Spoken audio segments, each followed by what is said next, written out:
So when it comes to religion beliefs, and do you reckon that's affected the way you invest, or that's influenced it? Look, for me, I think it does a little bit. I think for others, it'll be a bit more, because when it comes to like Islam, I guess, and, you know, putting that at the forefront while investing, there's a lot of things that you can and cannot invest in. So things like not investing in, say, alcohol or gambling or betting or things like that. These things are a hard no. So a lot of people, when they invest, they definitely do look at things like this. The other big point of it as well is interest. I was going to say, so that means you were sort of forced to jump into the sustainable investing wagon before it was cool. Yeah, look, pretty much, hey. The thing is, when you look into it, you find that actually a lot of it is very similar to ethical ETFs, which is, as you mentioned, like there's this Islamic ETF that I'm looking at right now, and the things that it buys and doesn't buy, it's very, very similar to ethical ETFs. You can have a look at it as well. It's the code is ISLM for Islam, of course, and it does not invest in the financial sector at all. And you can probably imagine why, because they charge a crap ton of interest. It is how they make their money. So this ETF tries to avoid investments like that, interest, which is one of the things which, you know, you cannot gain from, and you cannot pay it as well. So either way, if you're making interest off someone, that's not really allowed. If you're paying someone interest, that's not allowed either. So yeah, a bit of a interesting fact there. So that's how this ETF functions. And then do you reckon, your family, do they have the same beliefs when it comes to investing and lending in that perspective, like borrowing money? To be honest, they definitely know that there's an option available to them, but due to the fact that it can cost a bit more than traditional financing, they don't really sort of follow through with it.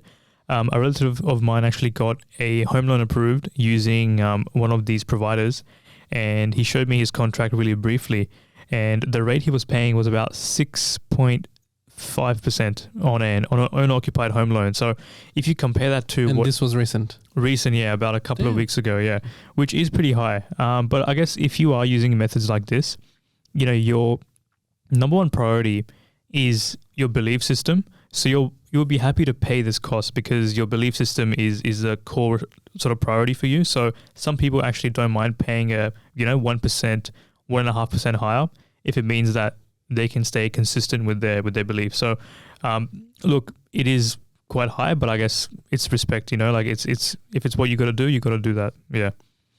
And I was going to say, for our listeners out there, the reason we're doing this topic is because it doesn't matter if you're first, second, third gen. We know that you come from different parts of the world, and in Australia, we'll believe in multiculturalism. And we know that a lot of people having a lot of different beliefs and different religions. So today we're doing a topic based on being Muslim, Islamic religion, and investing. Yes, absolutely. And also we want to touch on the Catholic side as well, because Sydney, I don't want this to be just about myself or you as well. We'll talk about it too. But yeah, it's Ramadan at the moment. We are almost halfway through, and it's gone by very, very quickly. So for those that don't know, Ramadan is a month of fasting. It's a holy month where, you know, you fast because it is obviously mandatory, but then you try to experience what others are going through around the world where they don't have, you know, food to eat or water to drink. And it really teaches you a lot of patience and respect, and it's about forming good habits and basically bettering yourself as a person. So it goes for a month, and yes, not even water. You can't drink water either for about 13 hours every single day, which, you know, it is a bit. How do you do that? I know everybody asks that, but honestly, you just get used to it after a couple of days. It just becomes part of your routine, really. So it's very interesting how quickly your body adapts to it. So it's, I think, yeah, as I said, halfway through, I can't feel it as much. It's going by as a breeze. So the main thing for me is just drinking lots of water when you can eat. So got my water bottle here, and I'm going to be drinking heaps as we go. So yeah. Yeah, because then for me, Catholic, Christian pretty much. And then I got to say, we don't have as many strict rules as you guys follow, to be honest. And then the most that's happening right now is Lent. That's oh yes. Yeah, so pretty much our version of what Ramadan is. And then the main thing for us, it's for the Holy Week, you're not allowed to eat meat, pretty much. The only thing will be fish. So pretty much I'll be pescatarian for the next couple of weeks. Oh, okay, so you are doing that. Yeah, lovely. Okay, good. So you are giving up something. So is that it'll finish after Easter or Pretty much after Easter, that's when it's done. Yeah, right. Okay. And I guess looking back at the money side of things, is there any specific rules that you follow when it comes to investing and that you try to follow based off your religious beliefs, or do you not just really? I gotta say the main thing will be probably the ethical investing side of things. Yeah, because then it's not as strict. You can invest in pretty much anything that you want, but then it's more about feeling good about yourself and doing something that you believe in and something that you want to support. Yeah. Because then it's interesting because nowadays the ethical investing side of things, the sustainable investing side of things, it's actually now it's an actual business model. It's a thing. It's working. It's there, and then a lot of people are following that. But then when it comes to religious beliefs, I reckon before it became an actual business model, sustainable investing or ethical investing, it was there before. Yeah. So I think in terms of me, like when it comes to my investing sort of philosophy, keeping religion in mind, and I just want to give a big disclaimer. I'm not a religious expert. I'm not the most religious person you will meet, but I do try my best here and there. So and same with you. I would say so. Let's just, if you're listening to this, just take everything with a grain of salt. Consult your religious person, imam or whoever it is, to actually get a legit view on things. But when it comes to my view, like I will not directly invest in gambling or these types of companies because of the belief system. I don't think it's right, so I won't do it. But it's interesting because if it's part of an ETF, then I feel like I will probably invest in it, and I won't, forego that. So I think that's a bit of an interesting thing, which you could say that it's the same thing because the money is sort of a tiny bit is getting invested in that sort of types of companies, even though I'm not directly doing it. But I guess you could say that majority of the money is being invested in not those types of companies. So it sort of evens out. But yeah, depending on who you ask, it's probably maybe good or may not be good. So, but I do try to keep those things in mind, but I'm not overly sort of, giving it too much weight, if that makes sense. So you're trying to follow pretty much your beliefs and then trying to do the right thing with what little you have available. I guess so, yeah. In terms of what we have available, so we touched on it a bit at the start, but there's actually two Islamic ETFs out there that I've researched. Obviously not telling you to buy these, but the ticker code is ISLM and HJZP. So these are like what you called Sharia compliant ETFs. So they'll invest in stocks that are, screened to not include those companies which are, not that are against Islamic values. So you can see that in terms of the makeup, the main makeup is about 28% in consumer discretionary, 23% materials, IT is about 17%. There is no financials in there because financial companies do charge like a crap ton of interest. It's how they make their money.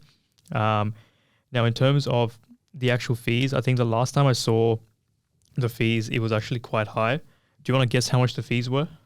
Is that the tops of 1%? 1% plus? Yes. Unfortunately, yeah. So I think last time I saw it was about like 1.89% expense ratio, which is extremely high. I've seen actively managed ETFs that charge less than this. So definitely you are paying like a huge premium, which is just facts, But the thing is, and this will actually eat into your returns quite a lot. But I guess if you are investing in ETFs like this, your main priority, once again, is your belief system. So you may be happy to pay that cost. But otherwise, you may want to look at other options, but it's completely up to you. So, yeah, look, there's definitely options out there. I think the main thing for me is it's great to see that there's like companies out there that are creating ETFs that can cater to everybody else. Like if we're seeing all of these ethical ETFs out there, it's good to see that we've got other options specifically for Muslims that can invest in and, be somewhat better off. So, I was going to say, so following your beliefs and the way you invest in, does that mean it changes like a bit of risk management when you invest into things? Because then are you as risky as you would like to be, or are you like conservative? Yeah, interesting. So what do you mean by that? So do you think... Some more of your personal perspective, because then you mentioned index ETFs, right? But I know that you invest in a couple of individual stocks. And then for those companies you invested on, do you they follow your beliefs pretty much? Maybe, yeah, to an extent. To an extent, yeah. Like, I would name the companies, but I don't want to give financial advice. But there are companies which I believe that are, doing good, doing better in the world. They're not like companies that are, like sports bet or whatever, or like points bet. I will say though, in terms You're of making me feel bad. Yeah. I invested in points bet. Did you actually? So you're not a very good Catholic mate. Pretty much. Yeah, fair enough. But I just want to also say that personally, like I'll be fully honest, I don't invest in these types of ETFs at all. In fact, I think I've been pretty vocal about ethical ETFs. I don't buy into that, so it's really not for me. So I just stick to index ETFs, which obviously do invest in a bit of everything. So that's that. But the main point is to highlight that there are options available if you want to.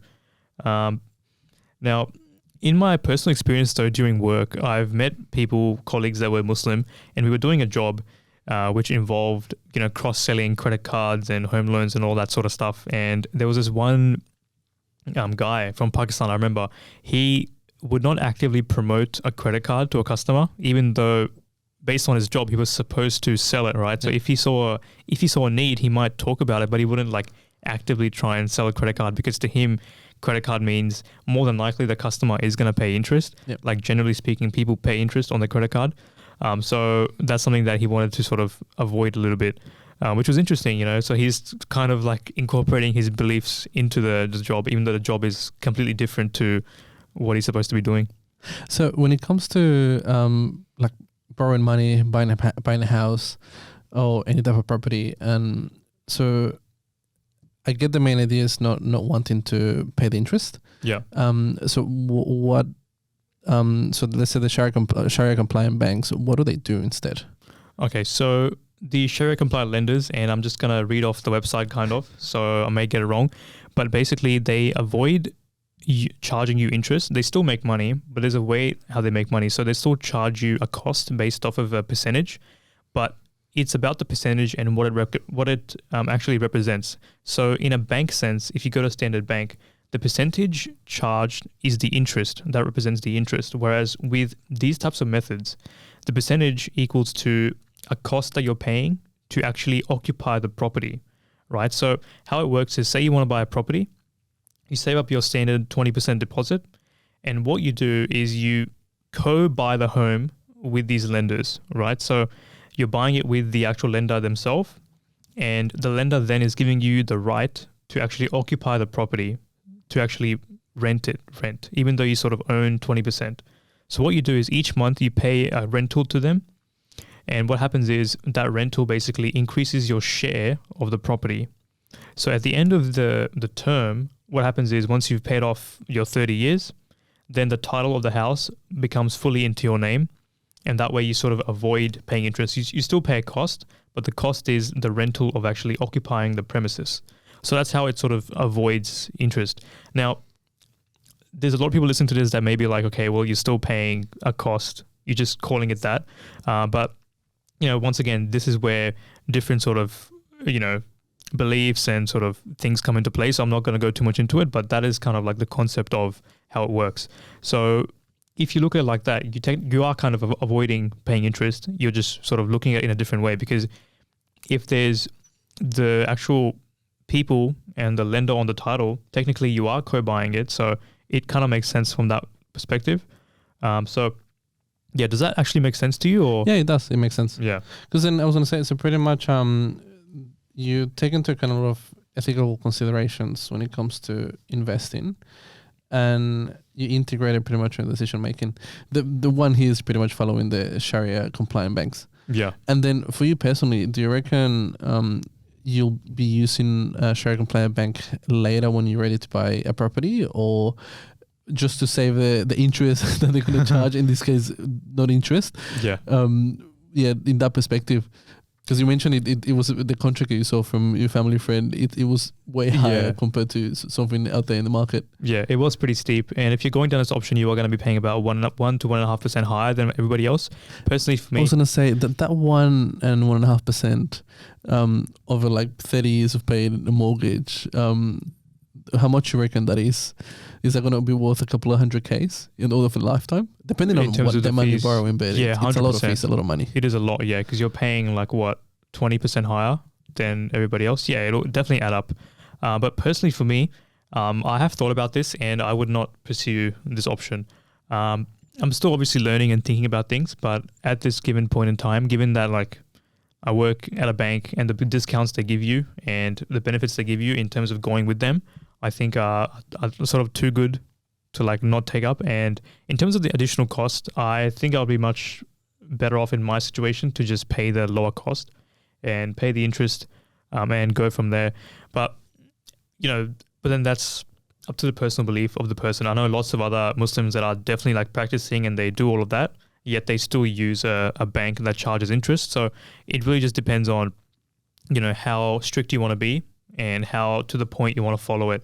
And that's very individual. It's between you and God really. So I think, yeah, for me, I wouldn't do it. In terms of like bank accounts as well, I think I'm not sure if you can actually open bank accounts with them because they're not actually a bank. They're more so a lender. So I think that might be a bit difficult. But you can definitely open up an account that doesn't charge you interest because an account is just an account. So that's that.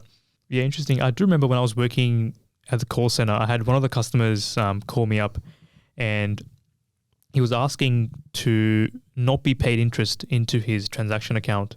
And I thought that was very interesting. Like on a savings account. Yeah, on a transaction account actually. So savings account is definitely meant for that interest earning, right? But on transaction accounts, the bank I was working for still paid about 0.1% a year, which is like nothing, right? But that little bit of interest, he still didn't want that to be paid into his account. He was asking me if there was some way to just turn off the interest payments. And I didn't really ask him why he was asking that, but judging by his name, I could probably like tell, okay, it might be for like a religious reason. But it's interesting, right? Even if the interest is like very minimal, sometimes people don't feel comfortable to even take that on because of religious reasons or whatever. So I'm not sure if I was able to help that customer, to be honest. I don't think we can turn it off. So he might get the money then donate it to charity or something, or just, chuck it away or something. But yeah, it's a bit tough. And then for you personally right now, I know you're using, what's it called? The product that you're using, no margin loan for your shares. Yes, I forgot about this. It's that share loan. Let's just call it investment loan to buy shares. And then how do you feel about using that? Yeah, good question. Because you're paying interest on that technically. Yes, I am paying interest on that, and it is a bit high. To be honest, I just look at it as an investment, and it's the same as if I borrowed money to buy a property, right? I would be paying interest on that. And if I'm okay to pay interest on buying a property, then rationally speaking, I should be okay to pay interest on buying shares. So I just look at it as the same. And even though I don't like paying interest, nobody does, but like it's a cost, and I've basically accepted that, to leverage up, you have to pay interest. So that's just how it is. And, when I'm doing this podcast, when I'm sort of like putting the thoughts out in the air and the rationale for it, I'm actually getting a bit like guilty, to be honest, talking about this because, yeah, like religion is such a big part of your life, So it is, and especially now because you're reflecting on how you're doing your investing, especially in a podcast which is so public. Yeah, exactly. Because like normally when we look at investing, like 95% of the research and due diligence that I do is based on a strict like monetary sense, like risk or reward, how much money can be made, what the risk is, whatever. I barely ever look at it from an ethical or religious standpoint. So when we're sort of talking about this, it's very interesting because I can actually reflect on the ethical side of things, which often gets ignored because I'm strictly focusing on the numbers. So yeah, might have to consider this a bit more. And then I was going to ask, for your family, your parents, when they bought the house, they went to a standard lender or did they use a share compliant bank? Yeah, so I was working as a broker at the time, and I did the loan for them. And because I wanted to be the one in control of getting the loan approved, I had to go through a standard bank because that was the best option. Because we didn't offer these non-bank lenders on our sort of panel. But I think even if we did offer those non-bank lenders, I think we still would have gone with a traditional bank because the rate that these guys would be charging is quite a lot. And as you know, with the approval, we were like so close to like not getting it approved and the number that we wanted. So we wanted the max amount of borrowing power possible. And if they were going to charge us a higher rate, that means the assessment rate would be higher as well. So our borrowing power wouldn't be as high. So we had to go with like a standard bank that would give us a good option. So we went with a bank, which we're still with. And that's that. But so unfortunately, you had to turn a blind eye because you didn't have that many options, pretty much. Unfortunately, yeah, that's right. And I think to be honest, it wasn't even a consideration. It was definitely going to be like a prime bank. It wasn't going to be one of these lenders. But I was very happy to see my relative actually going through with one of these like lenders that can actually lend based off that criteria, because it shows that it works. It's legit. It was a contract that he showed to me, which looked exactly like a standard bank contract. So it's pretty legit. They've been doing this for like a couple of decades now. So if you are looking for lending that is Sharia compliant or as Sharia compliant as much as it can be, these options are the ones that you have to look into for sure. And based on that, whether you like it or not, you can have a discussion, but definitely look into it. Yeah. And the other thing I want to mention is if you own a house and you want to get solar panels, you can actually get interest-free loans as well. Which if you want to avoid paying interest directly, like completely, that is an option as well. Of course, they do charge, I think, like establishment fees and I think monthly fees, which technically, if you were to annualize it, you are getting charged a cost, which is not really interest. They're not framing it as interest, but that's up to you to sort of look into. Yeah. So interest-free options are available in general, but it is a bit difficult and you may have to pay more. But once again, it's about your own belief system and your priorities. If your first priority is religion, then I think you'd be more than happy to pay a bit more to have that peace of mind, knowing that, your money is being done in accordance with what you believe. So that's that. Yeah. So pretty much you're going to be chucking a bit of money on the Islam ETF that you found. Yeah. Why not? I think I'll be shorting it. No, I'm kidding. But yeah, I think that's been my learning so far, that the fact that there's 2 Islamic ETFs out there that I had to research for this. One of them invests in REITs only, so retail REITs, real estate investment trusts REITs, which invest in property, residential, commercial, and the other one is just equities ETF, which charges that fee. So based on that, yeah, not bad. Is there anything else that you want to go over from a Catholic point of view, or anything that specific? I was going to say the main thing for like Catholic or like Christian religion, there's this concept of stewardship, which all it is, it's an emphasis on like being responsible. So using your resources, care for the environment. So very similar to like ethical investing. And that is the main thing. So you can just prioritize like finding sustainable businesses and helping like the environment responsibly, that sort of stuff. As well, the other thing, which is a bit of a social teaching in there, is that, let's say, the common good. So pretty much you want to invest in something that is going to serve the needs of the vulnerable. So pretty much when it comes to investing for me, I sort of try and find those companies, let's say, that will prioritize like fair labor practices that will take advantage of you, or pretty much that they have some sort of program to help the community, or let's say like poverty reduction, that sort of stuff. So I think that'll be the main one, because then it's very similar, very linked to ethical investing. That's the interesting part of things. And then as well, you consider the impact of your investments.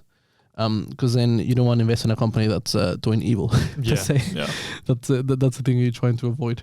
Because then mainly for me, it's just for the common good. That's the main thing for investing and then creating wealth. Because then, yes, we both invest in, let's say, we're not going to be billionaires. I doubt it. We're not going to reach that stage. I really doubt it. But then you try and invest to build wealth and then leave it for your family, and then for them to use it. And you want to make sure that they use it in an ethical way. Yeah, absolutely. I think we have something similar where it's called zakat. So what we do is each year we give about 2.5% of our wealth to charity. And it's a big concept. It's actually it's a mandatory thing as well.